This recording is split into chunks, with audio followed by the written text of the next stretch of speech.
You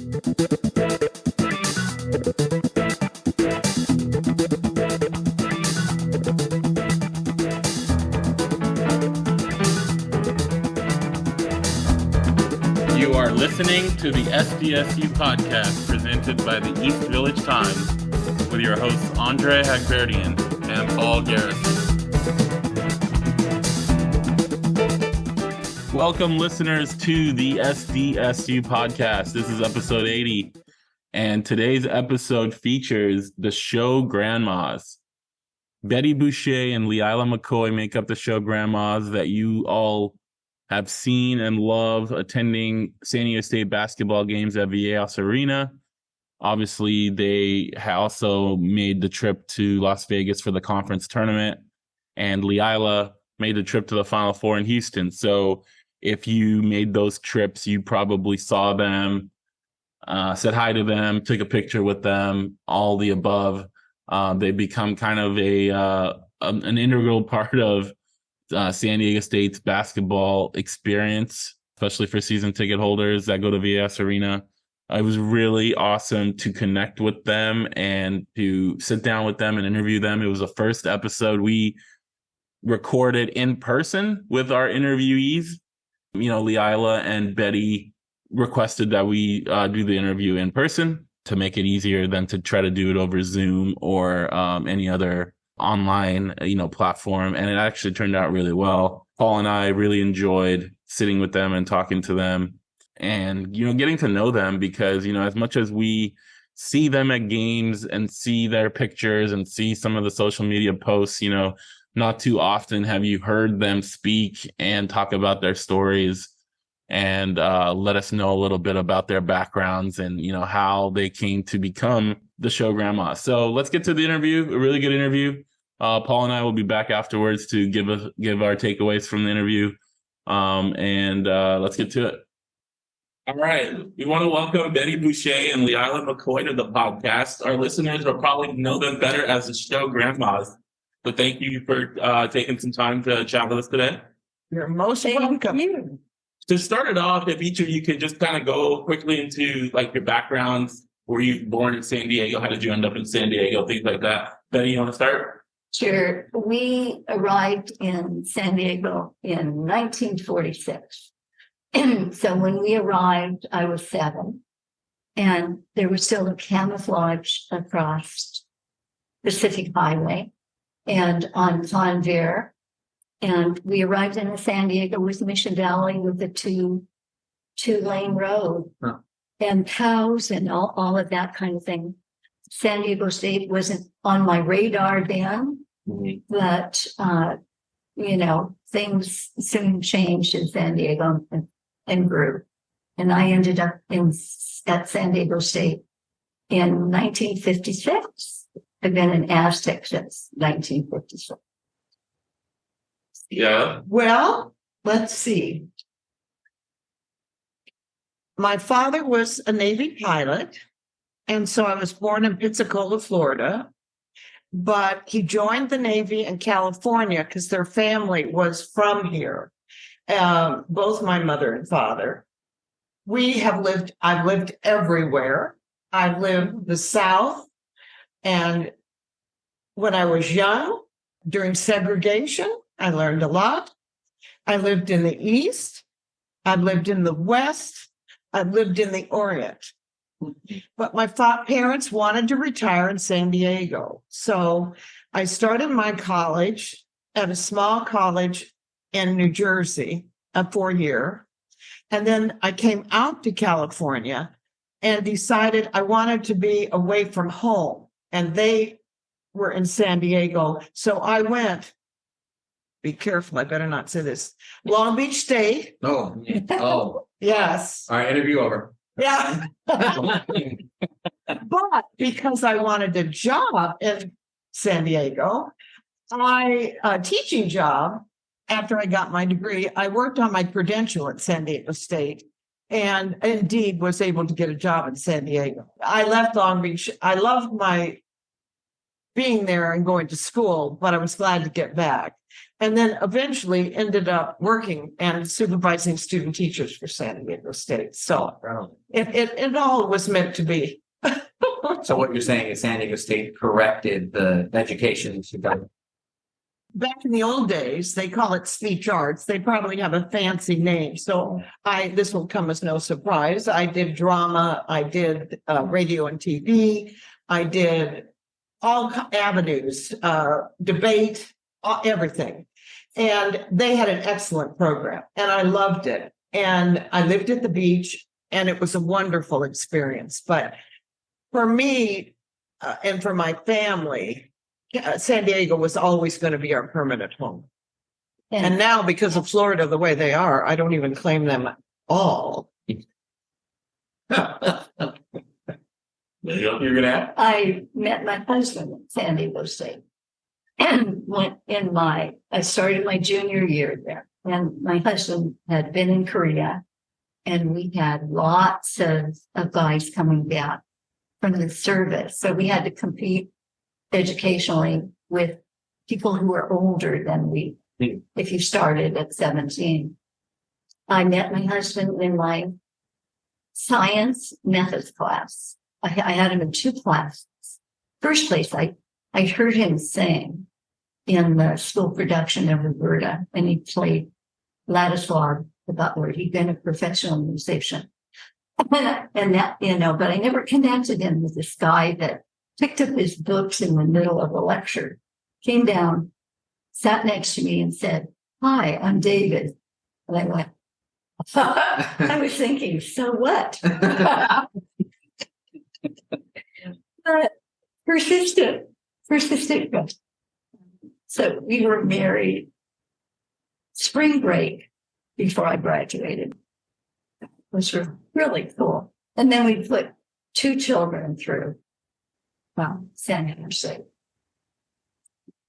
I know you talked about the story about how you started coming to San Diego State basketball games over a decade ago. I believe you started coming to games first before Betty. Yeah. Can you? I know there's a story behind that, a family story around that. Right. Can you explain that? Betty and I both, of course, started watching Aztecs on because my connection working there and supervising student teachers, I was very involved. A wonderful educational department. But in 2006, our son was killed tragically. He had special needs, and the education department at San Diego State were behind me all the way. And I must say, for the funeral, San Diego State was represented. San Diego City Schools, where I work, was represented. My husband and I went through lots of therapy, but I just couldn't.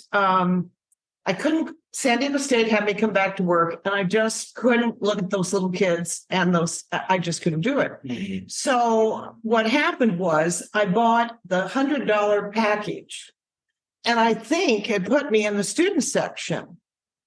And a lot of students were gone, but somehow a group of those students kind of adopted me for that period of time, and I never left. Mm-hmm. And actually have been reunited several times with that first group. And in Houston, they were there. Some of them live in Texas. And it really felt good to get back. The grief was so great because my older son was really a soulmate for me. And with his special needs, we were so much alike, even though his intellectual ability was limited. His personality was just, he never met anybody he didn't know. It was amazing. So they nurtured me, and then I branched out and I met all the students. I started doing candy at Valentine's Day and all of this. I began to really start focusing on the memories of my son. Mm-hmm. And I knew I was meant to be there. And then I met Akil Quinn. Akil Quinn, the basketball player, hopped around, jumped around, smiled. And although didn't have a disability, he reminded me so much of my Martin, who died at age 23 and was not going to die of his disability. And so Akil and I became friends. And again, we got to reunite several times. And in Houston, we got to see each other. And so San Diego State's special to me. And then, of course, I reached a point about 6 years ago, knowing Bette had graduated from there, and we also go to the same church. I said, Bette, what do you think? Would you like to go with me? I said, you know, there's metal on the floor. It's awfully loud. A lot of people don't like it. Well, you're not going to be surprised. This kid said, yeah. And here we are, still there. Does Akil know about how he reminds you? If you watch the video the Mountain West did, Mhm. I talk about it and they show pictures of Akil. Yes, he does. And I have some wonderful pictures taken of the two of us in Houston. I also got very, very close to Skylar Spencer's family. That was my first family. And my first love was J.J. O'Brien. So it all kind of evolved. And so I've been very fortunate in recovering from grief. And I wanted to talk about it because I think I'm not the only one out there. And it's very hard to find avenues or places that you can restore your soul and that you can feel joy again. I was able to do that with the support of my church, the support of the faculty, the support of those young people. And they all know because they were involved, most of them in that video. So Bette, I mean, can you follow up with that? What gives you this invite? I mean, what are you thinking at that time? And how did you, I guess, go from that beginning to being one of the show grandmas? I went to basketball games when I was a student, you know, because I did know a few people that were playing at the time. And then years and years I was away from basketball. But I had a brother with Parkinson's, and I come from a family, a dad and a brother that were sports addicts. And when I was helping to take care of my brother, we would watch the games, and I started reading the paper, and I started reading the stories of all these guys, how they, you know, their hardships, how they got stuff like you guys write. You know, you're reading their stories and you feel that connection. Well, it happened to be the years of Kawhi Leonard, and, you know, and Dwayne Foley, when we went through all that from the fort, you know, I mean, the stories were heart-wrenching. And so first thing I read still today is a sports section. I got like first I come for absence, you know, basketball mainly. And then I go back and read the rest. But I was trying to figure out, okay, I would like to go to the games. And I happen to know one person, and that was very apt at San Diego State. And I said, do grandmothers get to go? I said, it sounds like they're all sold out. And he said, do you know who you're talking to? He said, when would you like to go? And so we went and tailgated. And so I think I met Monty Montezuma and everything. So I met with this friend of my friend. My vet took me, because I would take the dog in and we would talk basketball. And he said, I sometimes take my clients with me to the game. Would you like to go? And I said, sure. So I went with my vet. And then Leila, my cleaning ladies gave me tickets. But I went with my grandson. Then Leila asked, you know, I said, sure. And I loved it. You know, I love it where it's noisy and you can yell and jump. I love the kids. I think you're being around. So it was a wonderful thing for me. And then they had two people, you know, to relate to. And we both kind of had different roles and did different things. And they gave us so much. I was delighted that she came. And we never told this. This will be a disclosure. Breaking news. Breaking news. Yeah. It's a podcast exclusive. We left this out of the story.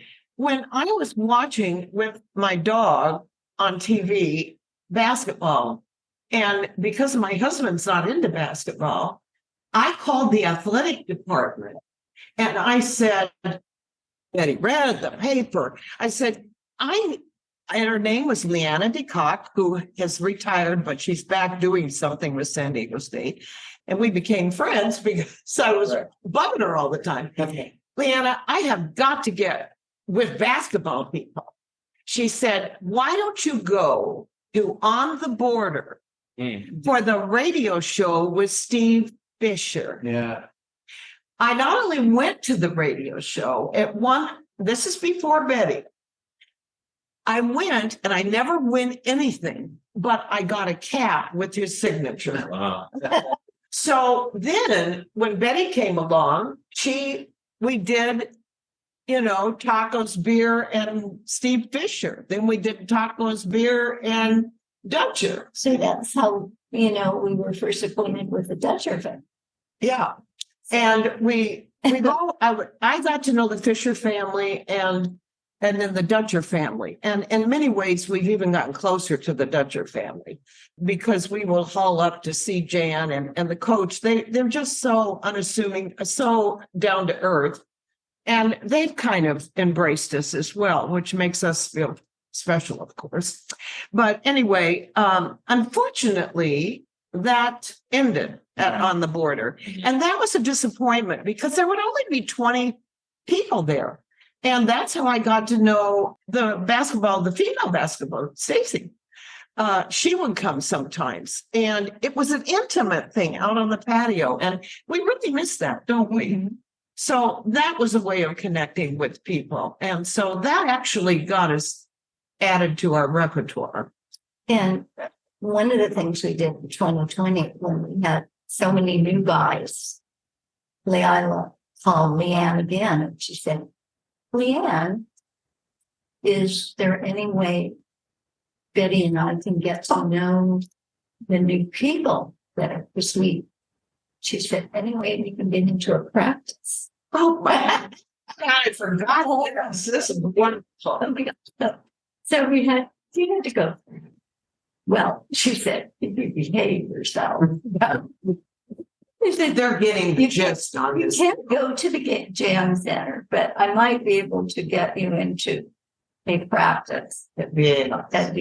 And you need to let me know when, so we can unlock the door for you to come in.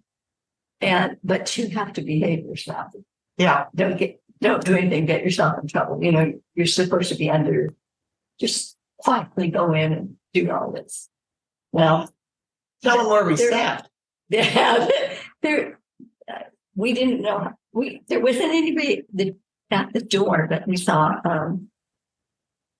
a service person go through the door. So we went through the door. We went in, and we found ourselves a place where the expensive seats are. Those black leather seats. Yeah. Right? Here's all the thing going on, and just Betty and I. So it was like we couldn't sneak in because we walked by the guys and they were right there, and we got hugs, and then we got introduced to all the new guys. Yeah, and we sat up there. We sat 3 hours. Yeah. We watched, the whole progression of what they do in a practice, and we were delighted. You learn so much about basketball, and Betty and I are just not pretty faces up there. We really love basketball. My younger son played at the Red from age 7 to when he went to Patrick Henry and played on the freshman team. And you learn basketball. It makes it more fun. Don't you think, Betty, the more we learn? And we've got, we've made friends. So when we don't understand a play, we ask Somebody tells us. When poor Betty got vertigo and couldn't go, this is on a Monday. Channel 10 does our interview. We're going. We had our tickets. We had our tickets, everything, paying billions. I've gotten till Friday. So Channel 10 did found me somebody. I never thought I'd do that. It all worked out. But it's really funny. This goes along with Betty's story, how they tell us to behave ourselves. When I was getting ready to go and I had the sign and all this, I think you said to me, or I said, yeah, Betty told me to behave myself. I'm the one that can get into the most trouble. Yeah. And did get in trouble one year with one of those elite people who most of them are our friends. And she would escort me. That one is now too. Huh? That one is. And he's friends with us. I now. have to ask, excuse me, I'm interrupting. Can't imagine the two of you getting in trouble. I did. So not so like I gotta know how you got Security? That's what I mean. Security? Enough that you would have to give her a warning. You better behave yourself. Yeah. So Nobody ever, because I go up to the Adam Seco. Yeah. When he's sitting on the bench, when I would come in with his hoodie, and I would say, Adam, and I'd talk to him. Well, the guards don't like you doing it. Now they all know us. But this one guard, I forget what it was in particular, Well, I did. Well, when we came back from the bathroom, the game had started. And I didn't realize. Over, yeah, no. Yeah. She reached over to tell him that, and he yelled at him. And then it escalated because here's where the Irish comes in. Excuse me? And I didn't know because, the more popular you become, the longer it takes to get to the bathroom and back to the student section. So I didn't know the game had started. right. But they even brought in the boss guy, and it was a big deal. Wow. You have a mugshot? But it was a big deal. So We, then They'll let you back They in. let you back in. All right. you're not going to talk to this guy by yourself. me and her granddaughter would escort me to the bathroom. Yeah. I don't get angry very often. And I went in ahead of her. I said, Betty. Anyway, we got right. And we apologized. We did something we shouldn't. Yeah, you really need questions with us. This is phenomenal. Because this is what happens with us. And getting together. Would you say that we're a good match when you got there? You didn't leave me, so you must think we're. Because we're neither worried about the other.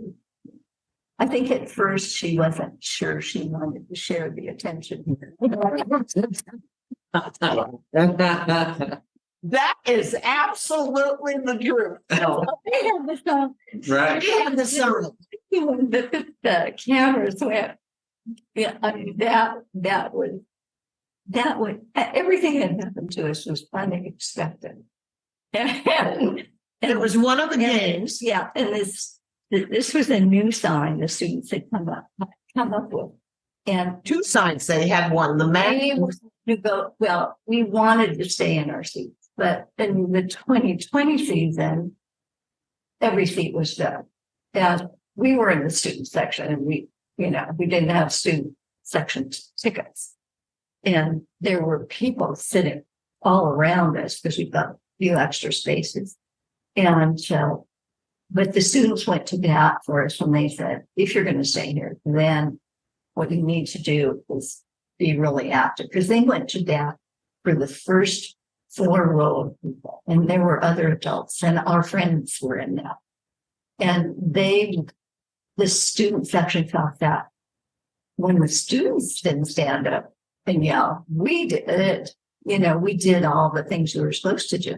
So they said, okay, you have to do a little more. You have to do the banner, the big thing that comes with that. And we have to hold up the signs.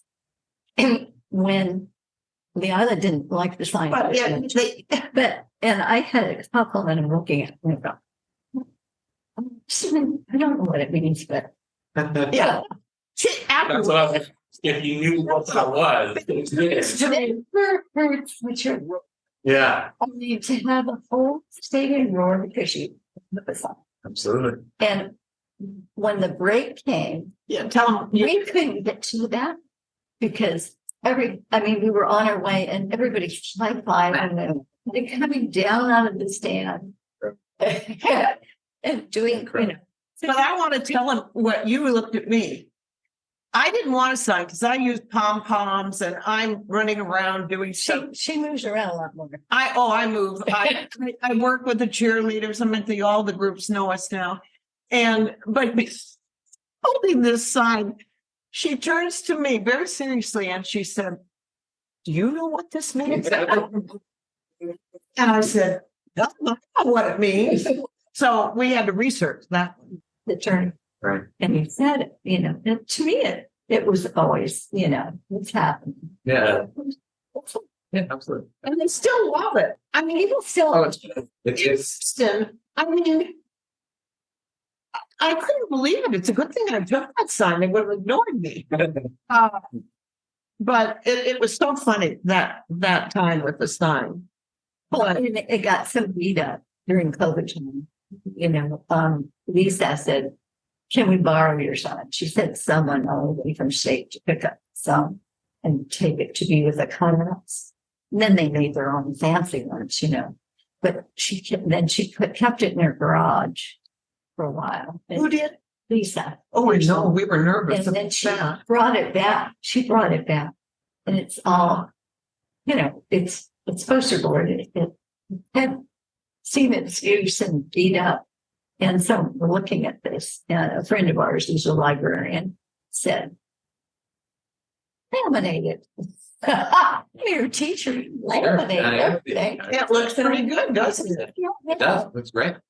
It was fun to carry that around and people wanting the thing. I said to the gal that went with me was wonderful. She took Betty's spot. She's a regular basketball person.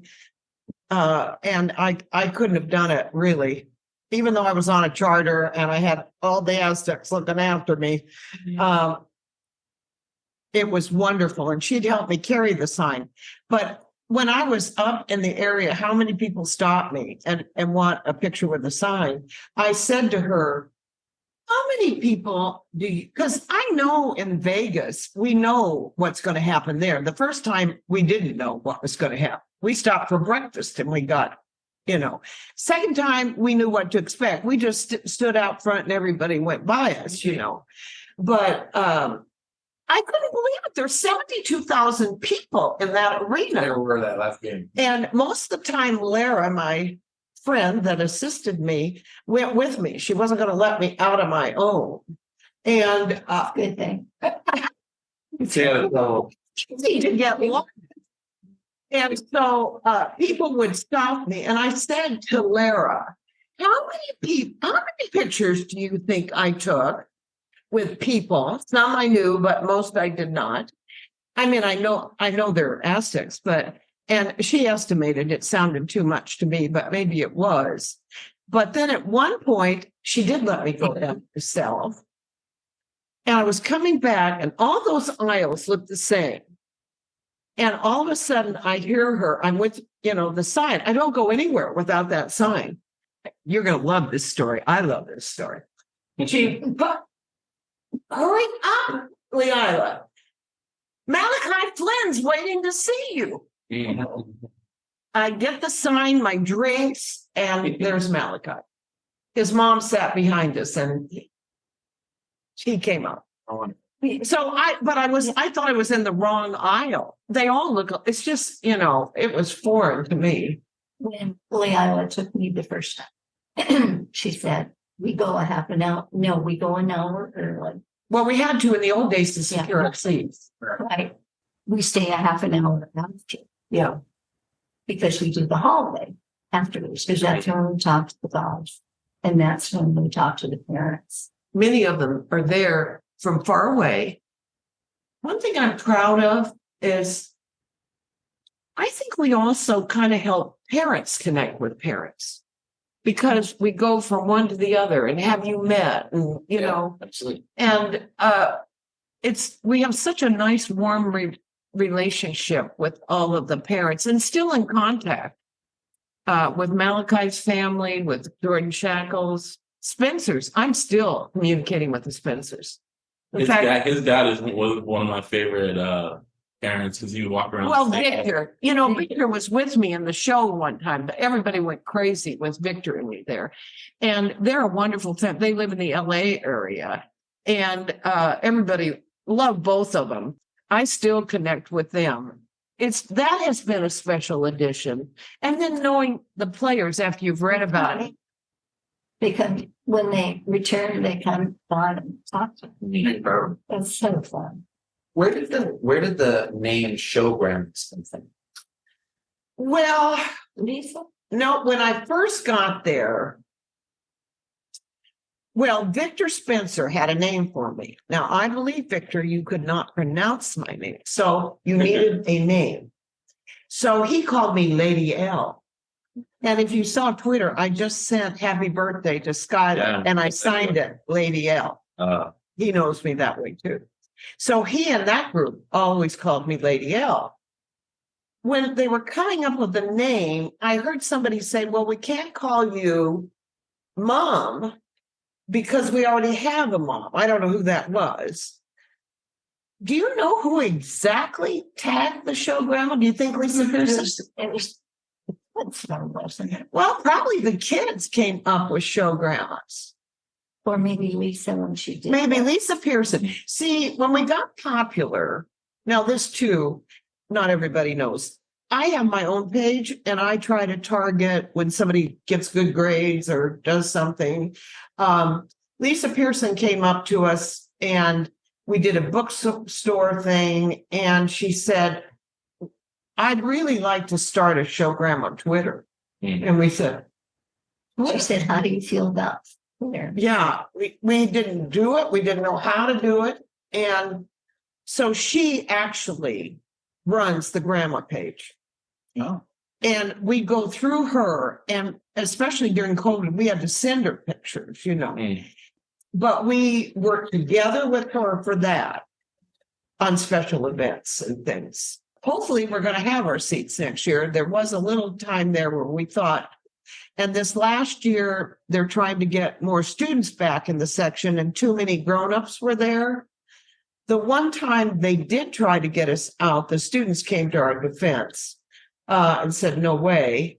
But this last year, Lisa Pearson changed our tickets for the remainder of the season to student tickets, so that if somebody got wanting to get rid of us, because we've been in those two seats for years now.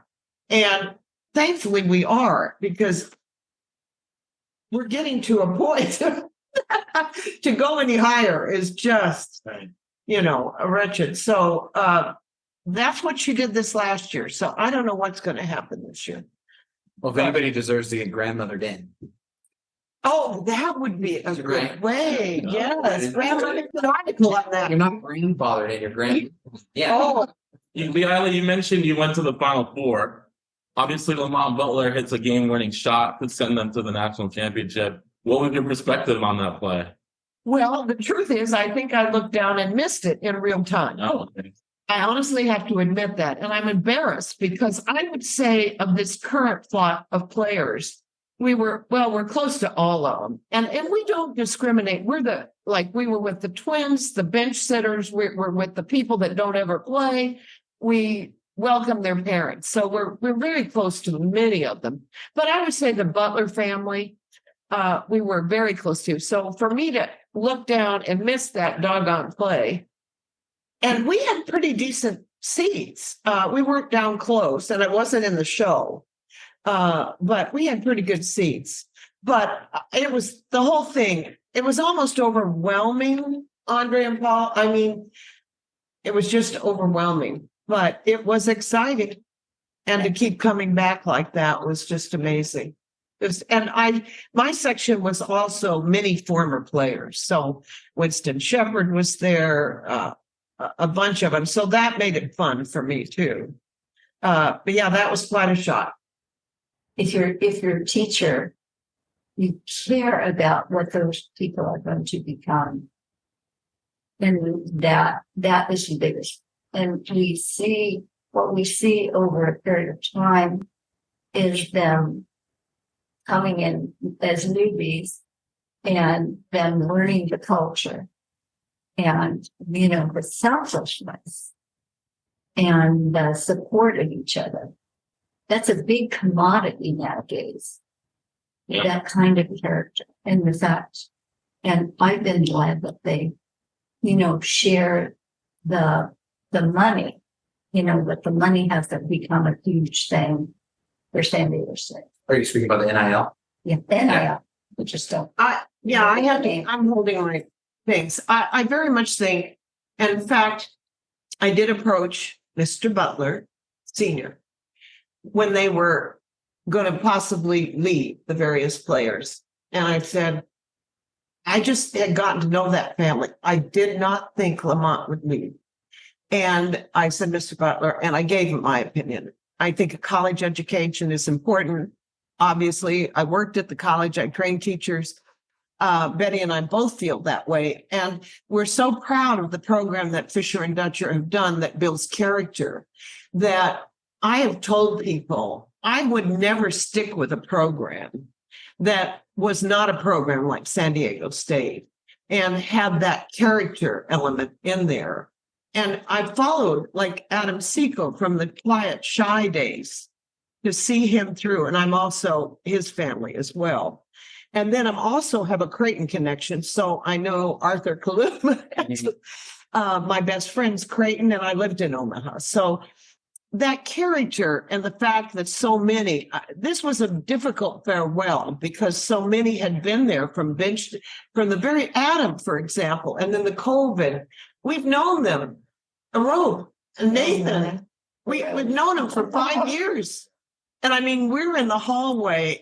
We know girlfriends and we know I think this was a very difficult year, but we also follow along with the character of when we're in the show. In the early days, you had to stand up, whether you were old or not. And I was very agile 11 years ago. And so if the old dudes, or we had students that wouldn't stand, and I think the students the leaders that I got to know like this, I would turn around and say, Betty's 82 and if we can stand, you can stand. And I would go up and do that. And amazingly, it's a wonder they didn't all rebel and think we were awful. The other thing, yeah, they probably did. Sometimes they just stare at you and you wonder, okay, where are we going from here? The other thing I did is that, and I certainly can use bad language occasionally, and I even did this in Vegas once. I did not tolerate the F word. If they were standing next to me, that was beyond what I could handle. I still can't tolerate the harassment because I sit right next to the bench. We do. Mm-hmm. The harassment. There's only one coach that was fine with me if they harassed him. I harassed him. He drove me crazy. Muscling. That's the first guy I thought of when you said coach. Yeah. I wanted to go down there and slap the man. But anyway, they harassed. No, everything that about, make sure you behave yourself. It's all coming clear. I'm starting to see. I didn't like that. I do lots of positive, on Twitter. I do lots on behalf of both of us. She doesn't do Twitter. I always make it Betty and I, unless it's just my visit with somebody. And I like to compliment that kind of behavior because that's important to me. She's good. She's really good about it. And I do it. I started increasing my going around, gotten to know the cheerleaders, dancers, and all of them. And so then when I brought candy, my God, this last year, it cost me a fortune to do candy for the show, all these people. Yeah. Thank goodness for Costco. But that was the only. But I didn't like it when, obviously, I raised a special needs child. And inclusion is important to me. Absolutely. I've lived in segregation. My family taught me right and wrong, and I saw it for reality. My base of friends in the East Coast were Jewish. I lived in Japan and was influenced by Buddhism and Asian people. So I'm a very inclusive, anything like that. It's very important to me. And so you try to embrace. And we have one of the honorary cheerleaders is highly disabled. She's been there for years, and we've gotten to know that family. And we try to reach out as much as we can. And sometimes parents will come up to us and say, how do we get to meet some of the players? And we just say, come with us. Yeah. And then Little kids too. little Sure. kids, different.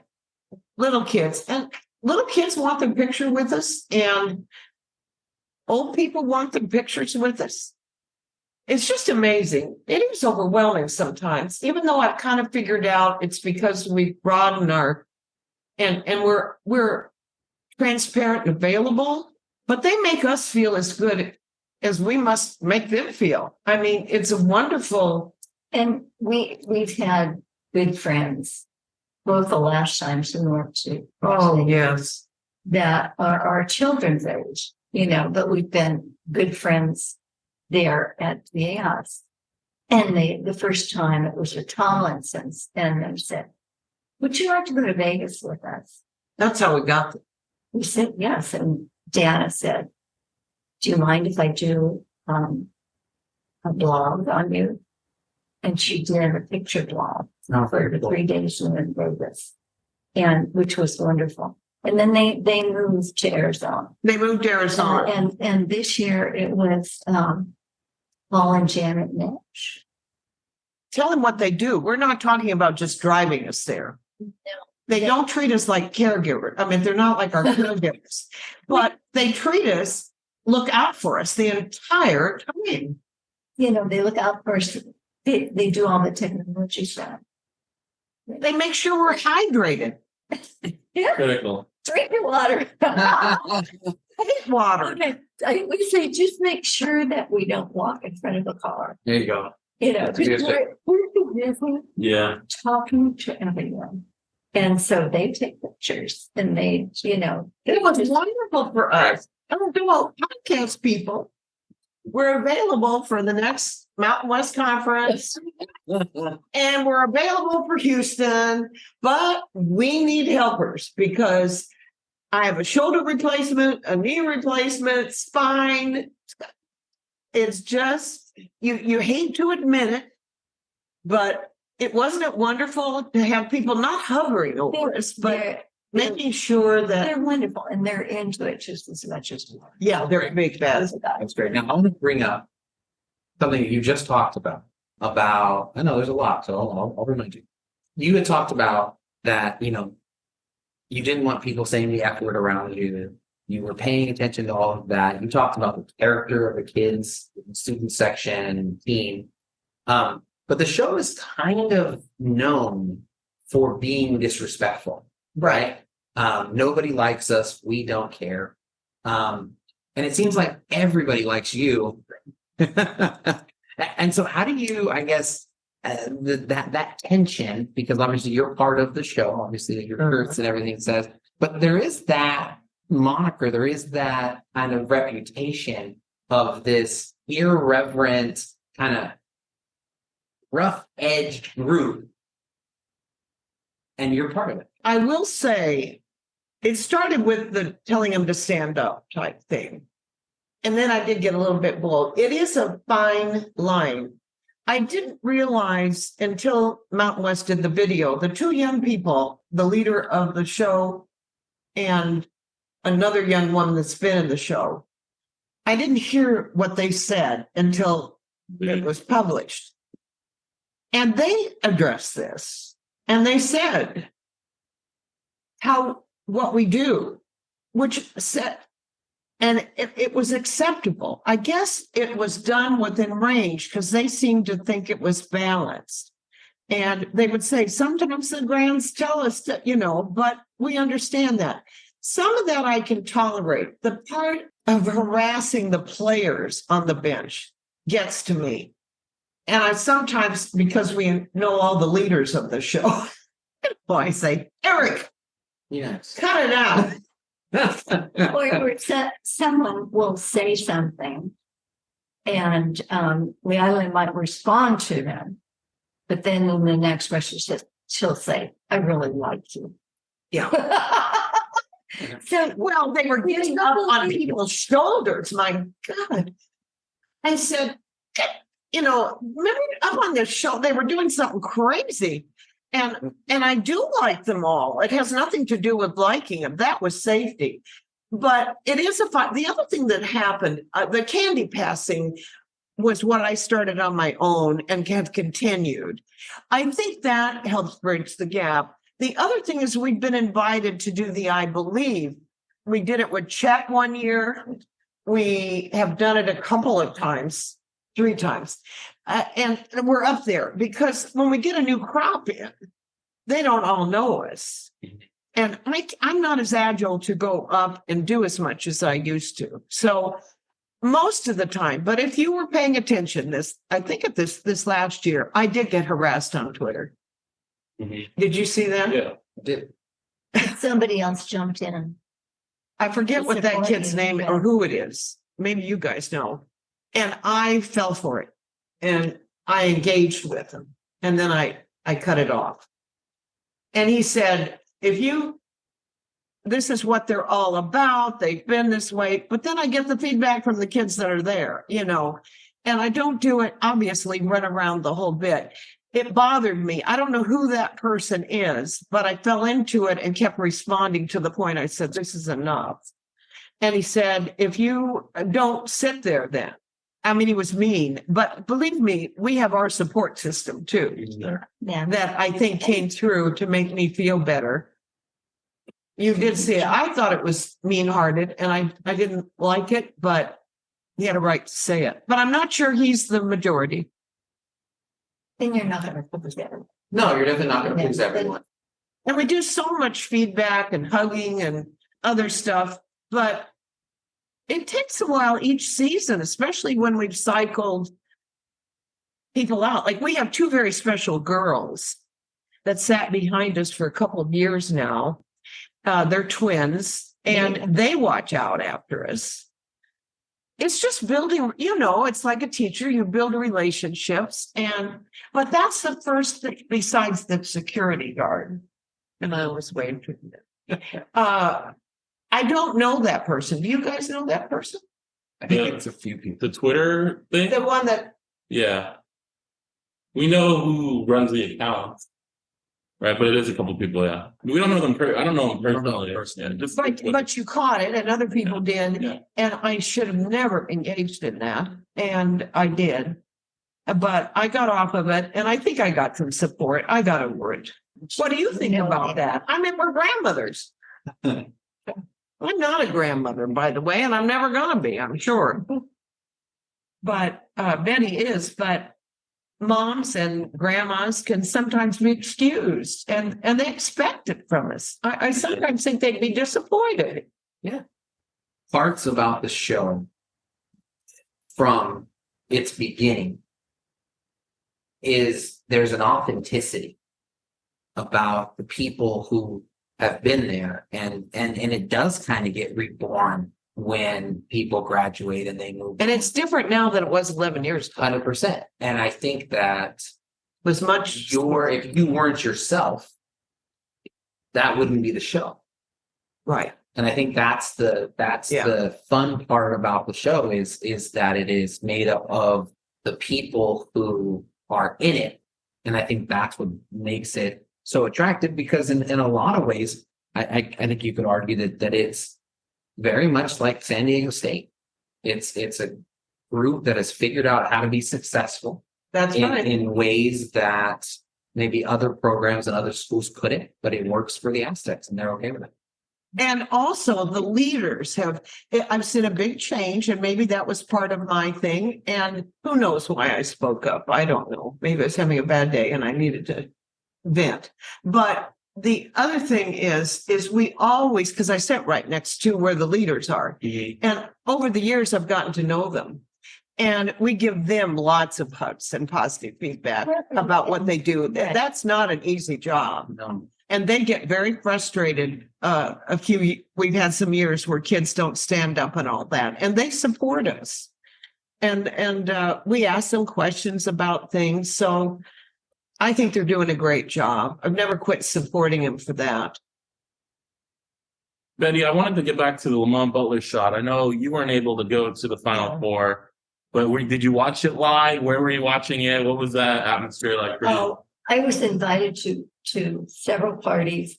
And I said, I have to pull my chair close to the screen because I have to see every play. And if I'm with a bunch of other people, I can't concentrate. No. I mean, but we were the couple that took us to Las Vegas. We're on a group thing on our cell phones. So we're watching and we're madly texting back and forth and screaming and doing all kinds of emojis. And so it was fabulous. We just couldn't, and your heart's racing. You can't breathe. And you're on the edge of your seat because they make things not easy to watch, but wonderful. And then Paul would explain it, like I think it was a rope. They did a back door. I don't know what they call it, a backdoor block of one of the shots, And so you get it explained to you. It was wonderful. It was exciting, that's for sure. Betty and I called her on a Sunday night after was it Florida? We beat Florida Atlantic. Yeah. And it was Sunday night. And I'm on that threesome too, but if you think I had time in Houston to do the threesome, I didn't. I was lucky to, get up the ramp and all that. Every time you go to VA House, the crowd's impressive, especially when you look at it compared to other stadiums, especially on the West Coast. And then you go to Las Vegas and Aztec fans take it over. You went to Houston, and I was in Houston, and it was easily more Aztec fans than any other school. And I asked the coaches, and I'll ask the players, what does it mean? What does it mean that they have so many supporters and people behind them? They all say a similar comment that what the show does off the court influences the outcome and what happens on the court. Yeah. How do you, I guess, the pride that you would take in being able to kind of influence those things that are happening and the success that the Aztecs have on the court? You are totally caught up in it because if they're not warmed up, I mean, you are yelling or you're doing a chant or you're doing something to raise the energy level to get these guys through hard places. And so you do feel at the end of a game, you feel like it worked, that you were part of it. And that's huge. Yeah. At the end of the day, we're lucky to get out the door and be able to walk. We have to put on our happy faces. And we've noticed over the last few years, Betty and I, we don't show it. And I think we're pretty perky. But there have been days when we go out that back door, and it's like, and we're picked up, by the way. My son and husband did it, and possibly next year, this wonderful person that took me to Vegas, not to Vegas, to Houston, lives nearby, may be our transport. Because there's no way Betty and I are going to haul out to the underground garage at 11 o'clock at night, kind of a thing. But yeah, I think you're right. I think the show, it was just an adjustment because the first show was a little more, and I look at other programs and they all have on the same shirt and they do these wonderful things like this. Ours is sort of a mishmash, but I think you're right. And I don't see them ever getting down. They really do inspire, I think, what goes on. And you're on your feet all the time. You don't sit very much. I mean, we take a breather once in a while, but you're pulling them along. You're excited. I mean, you're just working that basket. Yeah. I've had And there's times no- I've had to sit a little bit more this last year, but I do try to stand up. And I just think it's amazing. It's not just the players either. It's the fans, the fact that we're meeting so many new fans between Vegas, and you know it when you get to, I mean, I thought, I don't know what's going to happen in Houston. They are a faithful group of people, the fans. They love Yeah. that stuff. It's like a family. I was Aztec Nation. Final question. You know, you guys are the show grandmas. You go to VAR for basketball. I think when I was talking to Leila when we were setting this up, you mentioned you're not much of a football fan. Could we at some point see the show grandmas at Snapdragon Stadium? we would love to see Snapchat. Stadium. We need escorts Mhm. and seats and tickets we can, get to. I'll like if you can stand or hang out with a 12-year-old and a 10-year-old. I will happily be your escort this upcoming season, Brandon. You'll do what? Be your escort. I can't picture it yet, so I think I can maneuver it still. I don't particularly care for football, although basketball's gotten pretty rough in the last few years, but it would be fun to go. It's like we did go this year. I don't know if you guys know. We did go to, because I feel terrible with Stacy. I've known her so We long. need to support women's basketball. And they met us there. This was our first time, and we had such a good. Oh, we're going to do that more. We're going to be Yeah. at women's skate, Yeah. right?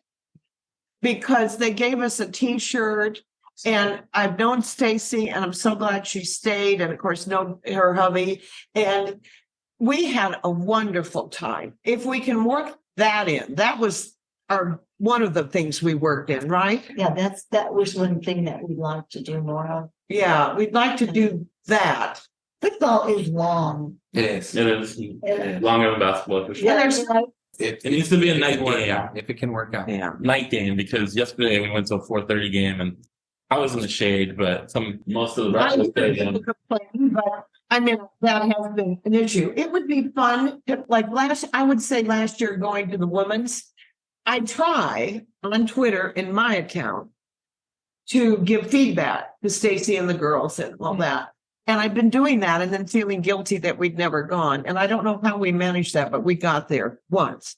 So I would be willing this next year, but truly we would need assistance because I don't even know what we're facing. You go to a basketball arena, it's going to be kind of like Riyadh, but I have no idea what that would be like. Do you think you could handle it? Well, I could do a football game. Yeah. What? The other thing is we are noticed, even when we're incognito, Yeah. other places more over the years. Both Betty and I in the grocery store, at the back. I wasn't wearing anything else. I'm in the grocery store and the checkout line and the guy. We had played the game in Houston and he had an answer. I don't remember what I said, but he looked at me and he said, "You're there all the time." Yeah. And I went, okay. We never, see, I wear my traditional, I'm upping some new glasses this next year. I have a whole range. For a long time, I'd wear the same. We wear different shirts, but this is traditional and I have hats and I have things. Cause I'm in the show. Betty, she, that's her. With the vet, I too had these earrings on, I think. But I was just we were talking about millennials or something. And I said, yeah, I'm lucky I'm in a student basketball section.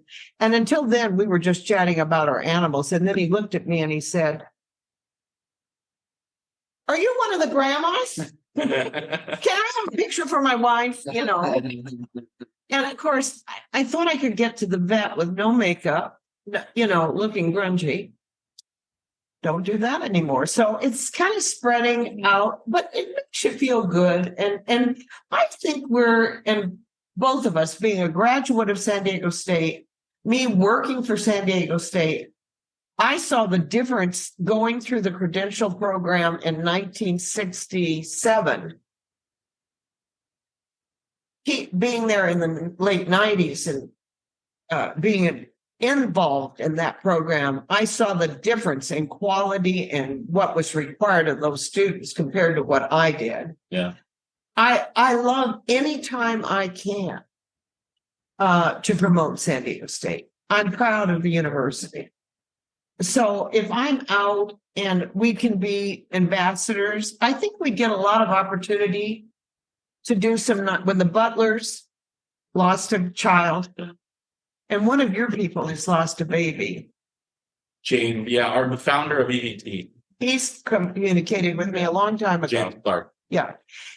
But when the Butlers lost a child, of course, yeah, it just, when you can reach out and give them a card, give them a hug, I see our role taking advantage of our teaching skills. And I was a speech arts major. I had to get a degree. I came along when you had to get a degree in some other something and then get your credential. I just think we're ambassadors. And again, I couldn't do it if I didn't think it was a good university. And it's close. It's so nice. Yeah. Well, thank you so much. Thank you for having us in your home and talking to us. And I know our listeners are really going to enjoy this. It was a great interview. Thank you. You're very welcome. It seemed like we kept you A long time. a long time with a lot of details in our stories. Details are good. That's exactly right. He'll explain it as a teacher why Yeah. we should. He understands. Well, thank you both, and I enjoy what you do on Twitter and your articles about basketball because you give other perspective.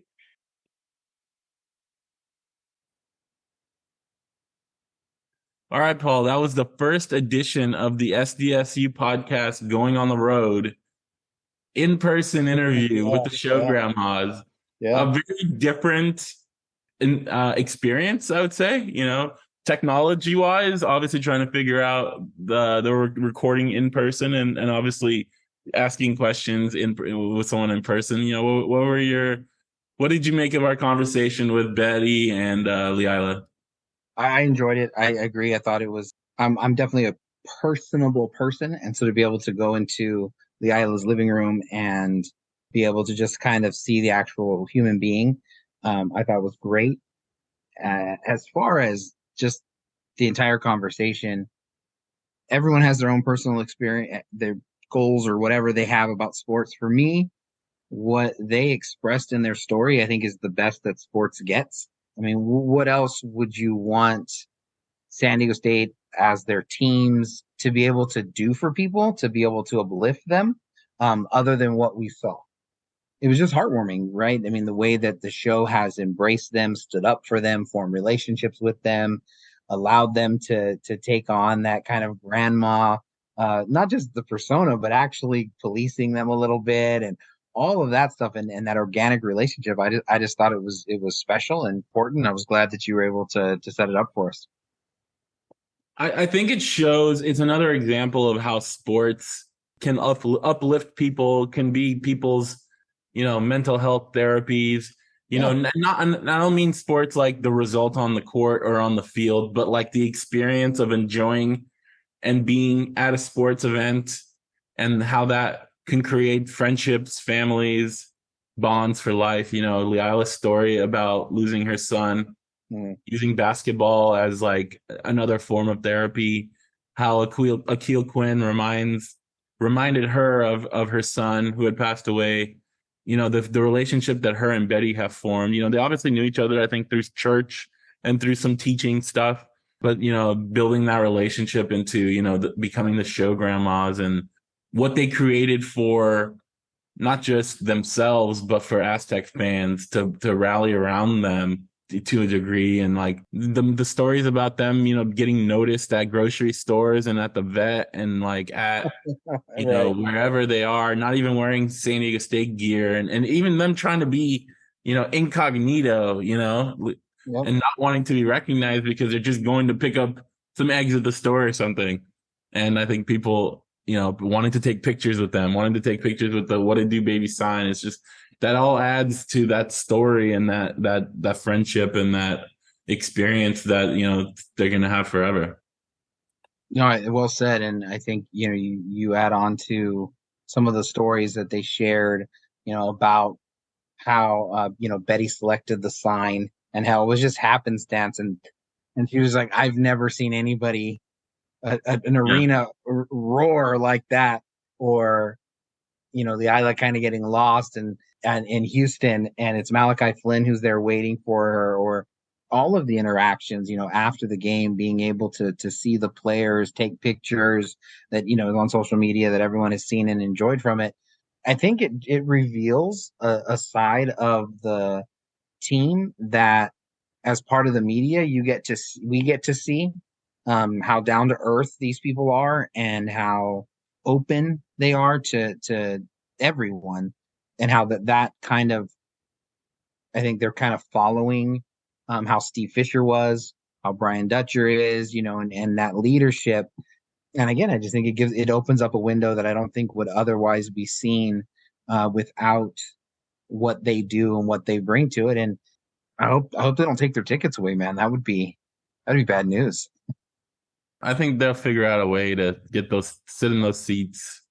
Those seats need to be kind of, reserved for the show grandmas. I really was curious of who first coined the show grandmas, and I guess weren't really sure. They thought maybe it was Lisa Pearson with the Twitter account or what. But maybe one day we'll know, who the first person was. But I also thought the On the Border stuff that they talked about, how like that gave them a more personable relationship with Steve Fisher, and then with Brian Dutcher and his family. I think she said we did tacos, beer, and Fisher, and then we did tacos, beer, and Dutcher. Like that's Good cool. line. And I think that should be a t-shirt. Yeah, did that stop with COVID, or did that stop even before COVID? Like I don't remember when those coaches shows stopped. I wouldn't, but I mean, with everything else that's happened in society, I would absolutely guess that it was because of Yeah. COVID. But yeah, no, those things were great. They used to do those at claim jumpers with the football team. I remember way back in the day at one of them getting to sit with Ryan Lindley's family, and just, you get to see how connected they are to San Diego State. And this is, gosh, forever ago now, right? He was the quarterback at that time. But yeah, I think that there's a lot of those, man. That the university tries to connect on that personal level, and I think it's one of the differences between what you see at the professional level and what you can still get at the collegiate level. Because, well, I might be slipping away. They're still amateurs. Hopefully, we'll see both of them at Snapdragon Stadium for a football game. I think that would be cool. I mean, I get they're not football fans, but I think having that experience of going to Snapdragon and watching a San Diego State event there, I think would be cool. And I think the fans would love that too, seeing them in other places. No doubt. Before we get out of here, we obviously cannot not talk about conference realignment. The Mountain West board meeting happened on Monday, the 17th. Obviously, nothing official has been released, but several people, including Mark Ziegler, have written and talked about, correct me if I'm wrong, it was you are back in the conference with some conditions, meaning you have to pay some legal fees, which I think was less than $10,000 from Lettergate. And then the other condition was to not use that original letter of the 13th to claim later that they had left and only owed the smaller exit fee. As of reported, things might come out later that with more conditions or details. But, at the end of the day, I think maybe a lot was made over very little as a result. You've written articles about it. We've talked about it on the podcast ourselves and with Bob Thompson from, retired Fox Sports Network president. At the end of the day, what do you think this news really means?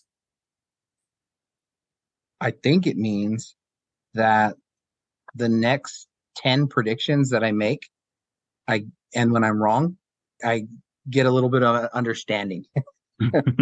I think this played out exactly like I said it would play out prior to the June 30th deadline. They asked for a month extension.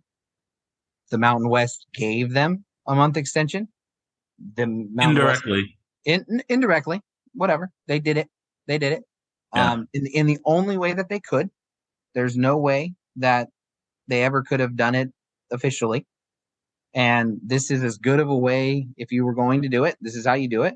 That played out in two ways. Either the Pac-12 goes and invites San Diego State, and San Diego State uses the letter of June 13th and says, hey, look, we were out, and whatever that all that plays with. Or they don't invite by the month deadline, and now they're up for the 34 million or whatever, and that stipulation is no longer there. I mean, that's exactly what I wrote would play out, and it's what should have played out. I mean, the idea that with everything, I mean, especially after we talked with Bob Thompson, the idea that June 30th even meant anything, and that they couldn't have negotiated that and fought with that, and that he was surprised that anything came out only because the June 30th had no teeth. It's obvious that nobody made a mistake.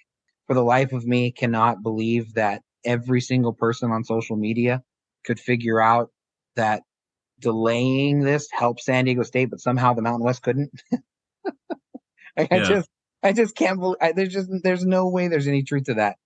Or likewise, that San Diego State somehow made this weird mistake, and like this, they were really good about like not leaking stuff, and then this one thing just happened to be leaked, and I don't Yeah. agree. I don't agree in the current with what Bob Thompson said, that he said that they could have said nothing. I don't agree with that. I think if June 30th had passed and there was crickets, I absolutely think they would have needed to say something, especially given the way that the Pac-12 has went about their business of hinting and all this stuff. And I just don't think it is. So, I'd like to think that when we do our work with San Diego State, no matter the topic, we show the same level of thoughtfulness and insight, and we try to put that into all of our work. But I think I got it right. Kind of, to me, that's the thing I took out of it. Yeah, the only little tweak to that is you could say they didn't get a 30-day extension. They got more of a 20-day extension if you're figuring out that their reinstatement terms will be agreed to, in the next day or two. But I don't think the Pac-12 is going to have a media deal and invite San Diego State in the next 10 days anyway. So if it was going to happen, it probably would have happened by around this time. And so they took their shot. I mean, as we talked about on a previous episode, I don't know if it was the last one or the one before, like there could be potential financial net zero by them still going to the Pac-12 in 2024 and paying a higher exit fee than the 17 million based on what they get in that first year in 2024. So I don't think this closes the door on them leaving in 2024 at all. It's a possibility now that they will stay for one more year, but I don't think it definitely doesn't close the door. And there's potential avenues where it could still be financially advantageous to go to the Pac-12 if and when an offer comes. Yeah, I mean, today's news is more of a formality, probably. It has to be frustrating for all parties that the Pac-12 is still. I think today, some of what I read today on social media was that new players from the TV media companies came into play, and now they're using each other or leveraging the other companies to try to get better deals for the Pac-12. If that's true, what changed? Why? It does behoove the Pac-12 members to get the best deal for themselves. So, if they end up getting a better deal, as they say they will now, than they would have 6 months ago, then good for them. And hopefully good for San Diego State if they end up benefiting from that higher amount, obviously. So any final thoughts there? Well, just to say that 30 days, I think it would have been a little bit too obvious if they had said, hey, by July 17th, can we make sure that we have, so there's going to have a run.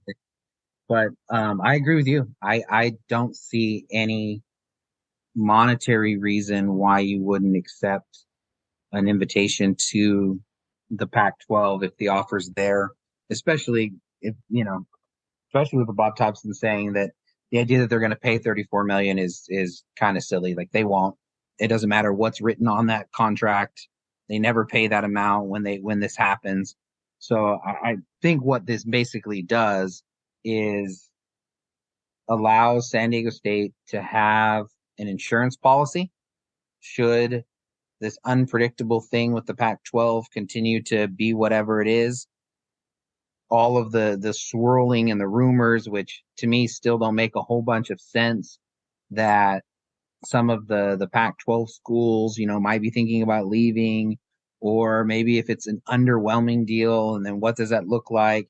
And it just gives San Diego State that insurance that they're in a conference that they were able to go to a national title game in basketball, that they were able to build Snapdragon Stadium with in football, et cetera, et cetera. So I think that's ultimately what it is. But if they're invited to the Pac-12 in 2024, they're only actually invited if they're able to share a significant amount of the TV money.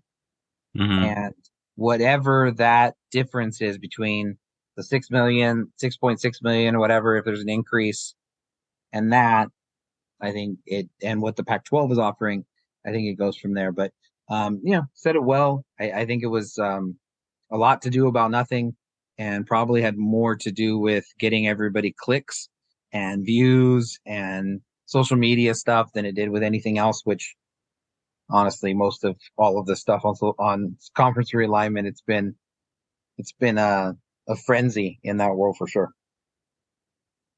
Yeah, we'll keep an eye on it, obviously, as the weeks go ahead. It's Mountain West Media Day this week.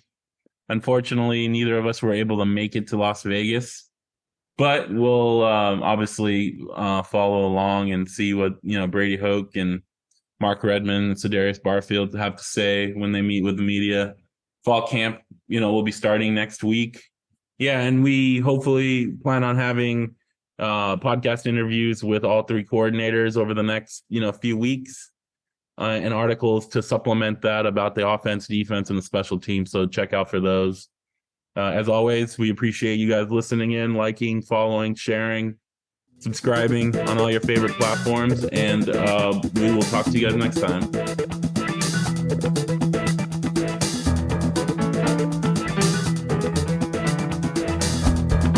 You are listening to the SDSU podcast presented by the East Village Times with your hosts Andre Hackverdian and Paul Garrison.